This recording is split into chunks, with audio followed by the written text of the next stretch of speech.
So moving on to item B, I've asked Eric to come forward and give us a presentation on the one-way to two-way street conversion downtown. There's a lot of, obviously, construction going on downtown, and one of the byproducts of Project 180 is to convert the one-way streets. That was one of the goals, is to get that done. And with that, Mr. Wenger. Thank you, Jim, Mayor, and Council. There's been a lot of questions over the last few months as we've worked towards progress on Project 180, a lot of the one-way to two-way conversions of downtown streets. And so what I have for you this morning is a summary of the history of that, what's been completed, and what you can expect next. When we look at the historical perspective, many of you may recall the downtown traffic study that recommended the two-way conversion of streets. That was actually accepted by the City Council back in August of 2001. There was also an ordinance that was adopted just about a month later that recommended streets from one-way to two-way, and a lot of the two-way conversions have been possible due to a lot of the work that has been initiated by Project 180. But Project 180 has not converted all downtown streets to two-way, and so we've got some that are going to fall into two categories of work. Again, some that are going to be Project 180 driven, but then others that you'll see that are going to be completed by city forces. This is a map of downtown generally. You'll identify the interstate at the lower part of the drawing. You'll see some of the major streets identified in the blue boxes, the downtown park as well. The completed conversions are those that you see on this drawing identified in blue. The ones that are still currently one-way are those that are in red. I think we talk frequently about Walker. We talk frequently about Hudson. And so as you look at those, you'll see a portion of Walker up to Main Street has already been converted to two-way. You can see that today outside of council chambers. But a lot of these are still Project 180 areas that are under construction. And so a lot of the red lines that you still see on this drawing, and I'll have one a little bit later here in just a moment to show you how those will also be converted.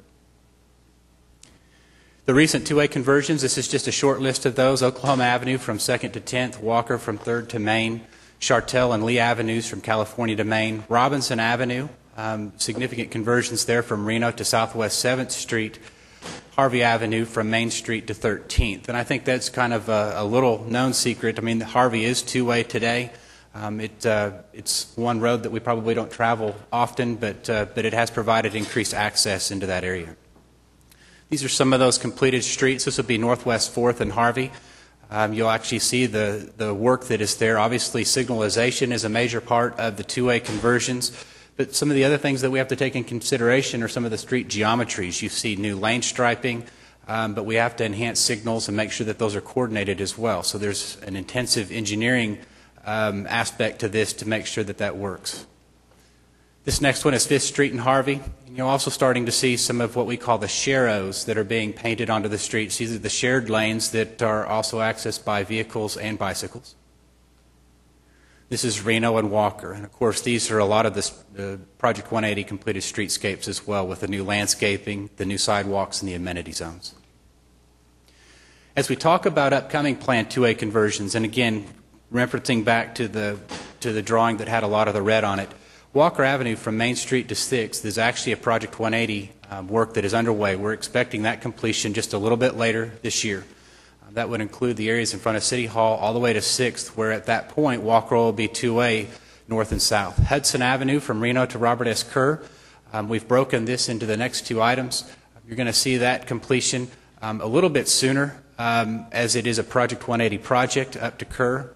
But north of Kerr on up to Northwest 6th, that is also a completed project that we're working on now, or to be completed project as a city project. We have some internal resources that we have the poles that are available. We have the equipment that can actually make that happen. And so we're working on that simultaneously with Project 180. With our resources in hand, we're fully capable of making that and also completing that by the end of the year. Robinson Avenue from Sheridan to Park, it's just a short section that's not yet completed, but that'll be completed no later than this summer as a part of Project 180. And then from Park to Dean McGee also is a part of Project 180 as well. Yes. So the fund, you're saying Hudson Avenue is a city project. Where are those funds coming from? We have opportunities either through our 2007 bond issue to fund those conversions as a part of geographically located projects. And so we're going to suggest that that be actually a bond-funded project to complete that conversion. From the unlisted funds? We actually, in this case, it's a listed project. You know, some of the listed projects are streets where they're exact street listings. Others are by square mile. This actually falls into one of those square mile listings where we have the opportunity to propose projects through bond advisory for consideration, and this would be one of those projects that we're going to propose. These are some of those others. You'll see some of the one-way signs that are at the middle of this drawing. This would be Northwest 4th and Hudson, and this would be our goals in the short term on some of these near-to-be-completed two-ways, to move those signs down and have two-ways administered here. Dene, McGee, and also Hudson. Again, you can see some of this work is just pending. You can see the one-way street up in the upper right-hand corner. Eric, can I ask you another question? So you're saying that Hudson will be done by the end of this year? Yes. Now because you raised some concerns about parking garages, the county's parking garage. Yes, one of the unique challenges that we're finding, and this is what Project 180 engineers have taken into account already with the streetscapes. For streets that have been one way for so long, in a lot of cases, the driveways that access garages have been angled for that one-way traffic to enter that garage smoothly, meaning it's not perpendicular to the street. So it's going to require city staff and some of our contracts to go out there and straighten those driveways when the two-way conversion is actually underway. So we're working out those details now, and that'll be a part of that work that the city completes. Although there's just a couple of those. There's only a couple. So what would be the strategy for the parking garage? We would simply go in and possibly with just a temporary easement complete that work as a public project and correct the geometry. So when I talk about the geometric differences between one and two-way, remove the curbs, widen the driveway, make it a straight entry instead of an angled entry into the garage.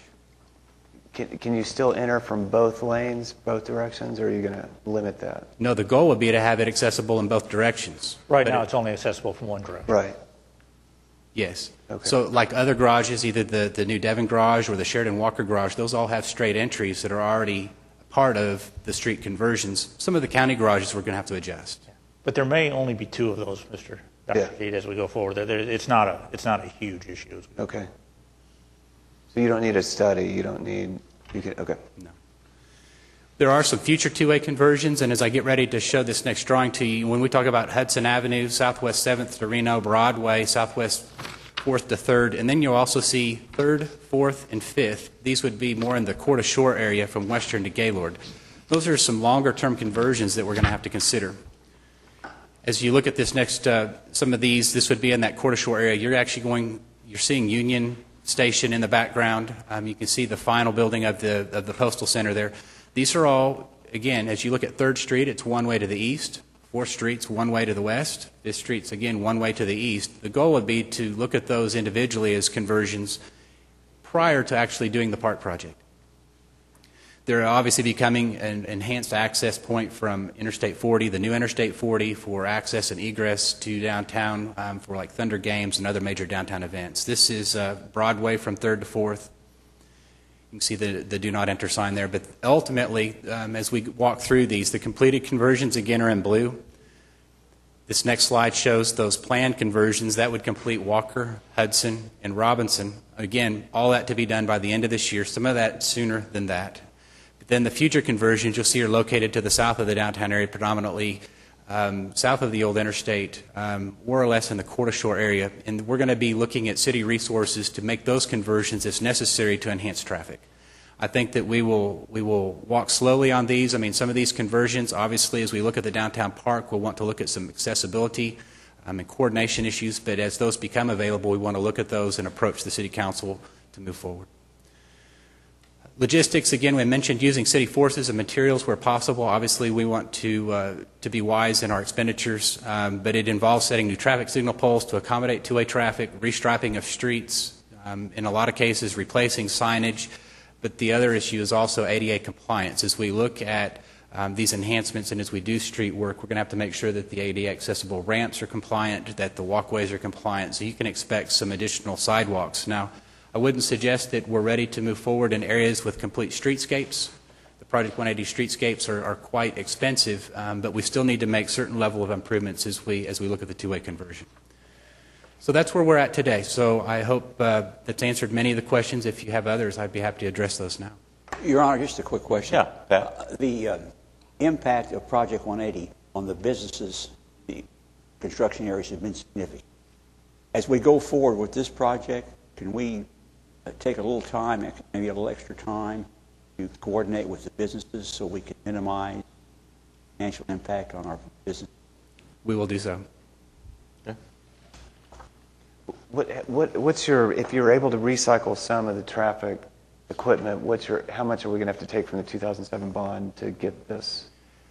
I don't have the full estimate yet. If we're looking at just the Hudson Avenue two-way, the city's portion, I believe the estimate was in the $200,000 range to make that conversion, but that's using city existing equipment that's available today, and that would be the items that we don't have. That would be engaging the contracts for the concrete work, some of the wiring. Obviously, the interconnection of the signals requires some wiring and conduit.